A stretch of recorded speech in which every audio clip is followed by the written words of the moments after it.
জাতীয় কবি নজরুল ইসলামের পাশে চিরনিদ্রায় সমাহিত হলেন ইনকিলাব মঞ্চের আহ্বায়ক ওসমান হাদি। এরপরে শাহবাগে আমরা দেখেছি অবস্থান কর্মসূচি পালন করেছেন ইনকিলাব মঞ্চ।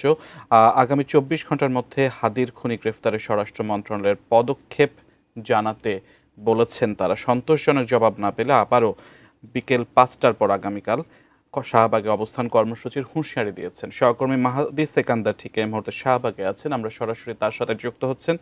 মাহাদি সেকান্দার বিস্তারিত জানাবেন।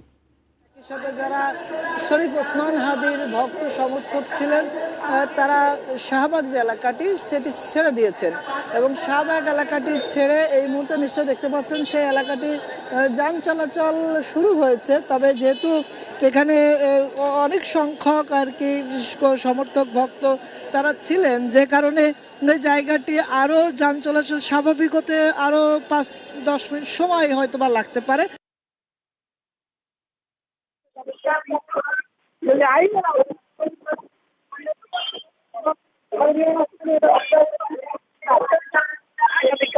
তারা আবারও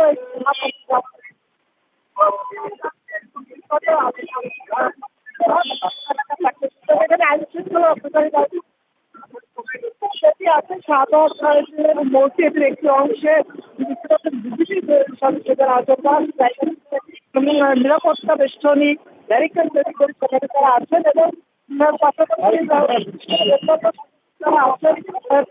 তারাও এই যে শাহবাগ থানার অনেক ব্যারিকেড এলাকাও তারা অবস্থান করতেছিলেন।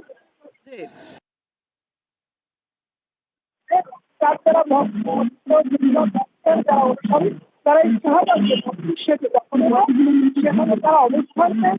এরপর সরকারকে খুনিদের শরীফ ওসমান হাদিকে খোঁজাখুঁজি করছে, তাদের গ্রেফতার করে আইনের আওতায় আনার জন্য